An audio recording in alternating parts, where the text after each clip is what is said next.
नमस्कार दोस्तों, आज के वीडियो में आपका स्वागत है। मुझे कुछ लोगों ने कहा कि उनके मज़ूमा में पेमेंट होने के बावजूद वो अपनी पेमेंट की रिक्वेस्ट नहीं लगा पा रहे हैं और उन्हें एक इनसफिशिएंट फ़ंड का मैसेज आ रहा है। तो दोस्तों, आज हम यही जानेंगे कि उनको इनसफिशिएंट फ़ंड का मैसेज क्यों आ रहा है और वो लोग कब पेमेंट की रिक्वेस्ट लगा सकते हैं। तो चलिए शुरू करते हैं। तो दोस्तों, मज़ूमा ऐप में जो हम अपनी पेमेंट देखते हैं वो हमें एक्चुअल में एक पेमेंट दिख रही है, बट पीछे वो दो डिफरेंट पेमेंट को सम करके हमें टोटल एक पेमेंट दिख रही है। अब ये दो डिफरेंट पेमेंट हैं क्या, इनके बारे में थोड़ा सा जान लेते हैं। पहली पेमेंट है अर्न फंड, दूसरी पेमेंट है ट्रांसफ़र फंड। अब हम पहले अर्न फंड के बारे में जानते हैं। अर्न फंड वो है जो कि न्यू जॉइनिंग और टास्क कंप्लीट करने से मिलता है और इस पेमेंट की हम विड्रॉल रिक्वेस्ट लगा सकते हैं। पर जब हम इस पेमेंट को आगे अपनी ही टीम में किसी को ट्रांसफ़र कर देते हैं तो ये कन्वर्ट हो जाती है ट्रांसफ़र फंड के नाम से, जो कि सिर्फ़ और सिर्फ न्यू जॉइनिंग लगाने के ही काम आ सकती है। इसको आप विड्रॉ नहीं कर सकते हैं।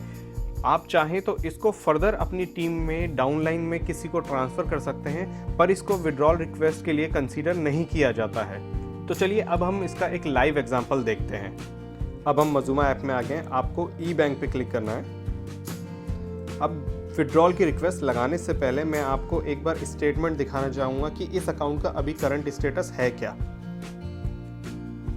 अब आप देख रहे हैं टोटल कमीशन आपको $80 की दिख रही है, जो कि न्यू जॉइनिंग और टास्क कंप्लीट करने से आई है।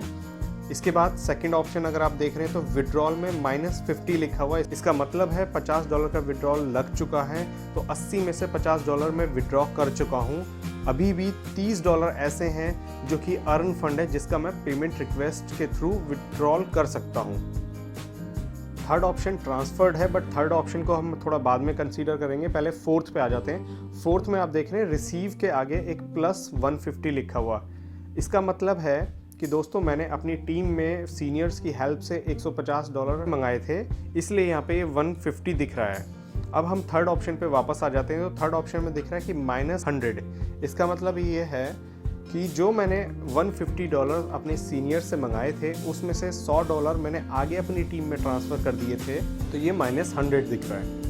अब अगर फिफ्थ ऑप्शन हम देखते हैं तो फिफ्थ ऑप्शन में आपको दिख रहा है कि परचेज में -20 है। ये -20 वो है जो मैंने इटसेल्फ अपनी आईडी को अपग्रेड करने के लिए $20 यूज़ किए हैं। तो आप अगर लमसम टोटल अगर लगाना चाहें तो दोस्तों, मैंने $150 आगे सीनियर से मंगाए, जिसमें से $100 मैंने आगे ट्रांसफ़र कर दिए, $20 मैंने अपने ही अकाउंट को अपग्रेड करने के लिए खर्च कर दिए, तो मेरे पास बचते हैं $30।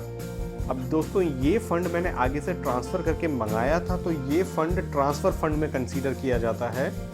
और जैसे कि मैं अभी ऊपर बता चुका हूँ आपको कि भी अर्न फंड में मुझे $30 बचे थे और ट्रांसफ़र फंड में मुझे $30 बचे हुए हैं। तो टोटल आप नीचे लास्ट लाइन में बैलेंस ई कैश में देख ही रहे होंगे कि $60 आपको दिख रहे हैं। तो दोस्तों, अभी जो मैं एक कैलकुलेशन करके आपको बताऊं तो $60 में से $30 मेरे अर्न फंड है और $30 मेरे ट्रांसफ़र फंड है, जिसमें से मैं सिर्फ और सिर्फ अर्न फंड का ही विड्रॉल रिक्वेस्ट लगा सकता हूं। ट्रांसफ़र फंड ये नहीं लेगा। अब देखिए, मैं आपको करके दिखाता हूं। अब हम पेमेंट रिक्वेस्ट लगाते हैं। अब आप देख रहे हैं रिक्वेस्ट ऑफ विड्रॉल आ चुका है। मैं बिटकॉइन से विड्रॉ करता हूं, तो मैं बिटकॉइन ही सबसे पहले सेलेक्ट करूंगा। अब आप ऊपर बैलेंस देख ही रहे हैं कि 60.8 है, तो ये पॉइंट में लेता नहीं है, फिर भी मैं करके दिखाता हूँ आपको। मैंने 60.8 टाइप किया तो ये पॉइंट गायब कर दिया है, इसने 8 लिखा है आगे, तो इतना बैलेंस मेरे पास है नहीं। अब मैं अगर रिक्वेस्ट लगाऊंगा तो ये इनसफिशिएंट फंड का इसने मैसेज दे दिया है। अब मैं वापस $60 पे आ जाता हूँ और मैं इसकी एक बार विड्रॉल रिक्वेस्ट प्रोसेस करने की कोशिश करता हूँ। तो दोस्तों देखिए, नीचे की तरफ एक मैसेज आ गया है कि आप एक बार में $50 की ही रिक्वेस्ट लगा सकते हैं, इससे ऊपर की नहीं लगा सकते। तो मैं इसको चेंज करता हूँ 50 पे। देखिए, मैंने 50 लिख दिया। अब मैं आपको यहाँ रिक्वेस्ट लगाता हूँ। देखिए, इसने मुझे एक इनसफिशिएंट फंड का मैसेज दे दिया है। जैसा कि लोग कह रहे थे कि भी वो रिक्वेस्ट प्रोसेस करने की कोशिश कर रहे हैं, बट उन्हें एक इनसफिशिएंट फंड का मैसेज आ रहा है। तो दोस्तों, ये वही मैसेज है जो लोगों को भी आ रहा है, बट ये आ क्यों रहा है ये मैं आपको पहले ही एक्सप्लेन कर चुका हूँ। क्योंकि मेरे पास विड्रॉल लगाने के लिए जो अर्न फंड है वो सिर्फ $30 है और मैं यहाँ $50 विड्रॉ करने की कोशिश कर रहा हूँ, इसलिए वो इनसफिशिएंट फंड बता रहा है। अब मैं इसको कम करता हूँ। अब हम 40 पे ट्राई करते हैं। देखिए 40 पे भी सेम इसने वही मैसेज दे दिया है। अब हम इसको कम करते हैं, इसको हम 35 पे एक बार ट्राई करते हैं। देखिए 35 पे भी सेम मैसेज आ रहा है। अब मैं इसको 31 पे ट्राई करता हूँ।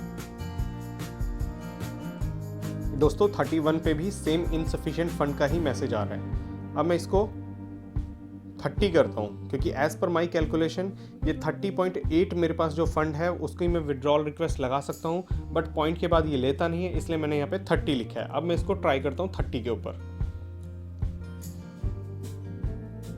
जी हाँ, इसने 30 की रिक्वेस्ट एक्सेप्ट कर ली है। अब ये मुझसे फाइनल कंफर्मेशन पूछ रहा है कि मैं इस रिक्वेस्ट को प्रोसेस करना चाहता हूँ या नहीं करना चाहता हूँ। तो दोस्तों मैं ऑब्वियसली करना चाहता हूँ। अब मैं यहाँ पे कंफर्म एक बार कर देता हूँ इसे।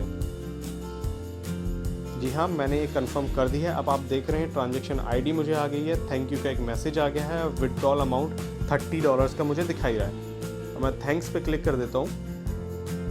अब देखिए नीचे की तरफ मेरा बैलेंस $30 का बचा हुआ है, क्योंकि 30 की रिक्वेस्ट लग चुकी है। अब आपको अगर एक शॉर्ट फॉर्म में समझाऊं तो मेरे पास $60 थे, जिसमें से $30 अर्न फंड था, $30 ट्रांसफ़र फंड था, जिसमें से अर्न फंड की ही हम रिक्वेस्ट लगा सकते थे।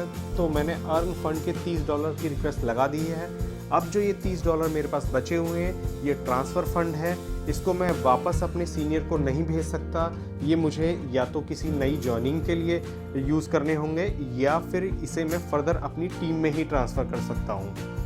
तो दोस्तों पेमेंट रिक्वेस्ट लगने के बाद अकाउंट्स में मेरे क्या चेंजेस हुए हैं वो मैं आपको दिखाना चाहता हूँ। तो सबसे पहले स्टेटमेंट से स्टार्ट करते हैं। अब आप देखिए पुरानी स्टेटमेंट में और इस स्टेटमेंट में फ़र्क सिर्फ 2 जगह आया है। एक है कि विड्रॉल अमाउंट जो था वो पहले $50 था, अब वो 80 हो गया है, और नीचे बैलेंस पहले 60 था वो 30 हो गया है। अब हम वापस चलते हैं। अब मैं आपको ऑल ट्रांजैक्शंस दिखा देता हूँ एक बार।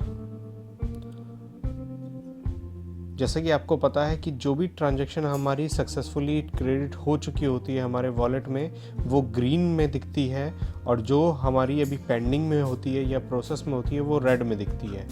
तो अब आप यहाँ देख पा रहे हैं 3 ट्रांजैक्शंस हैं यहाँ पर, जिसमें से 2 ग्रीन हैं और एक जो मैंने अभी लगाई है वो रेड कलर में आ रही है। तो जैसे ही ये मेरे अकाउंट में क्रेडिट होगी, ये ऑटोमेटिकली $30 की ट्रांजैक्शन ग्रीन कलर में हो जाएगी। तो दोस्तों आशा करता हूँ कि आपको ये अर्न फंड और ट्रांसफ़र फंड की सारी कैलकुलेशंस क्लियर हो गई होंगी। स्टिल अगर आपको समझ में नहीं आया है या कोई क्वेरी या कोई क्वेश्चन है तो आप ये मुझसे नीचे कमेंट बॉक्स में पूछ सकते हैं।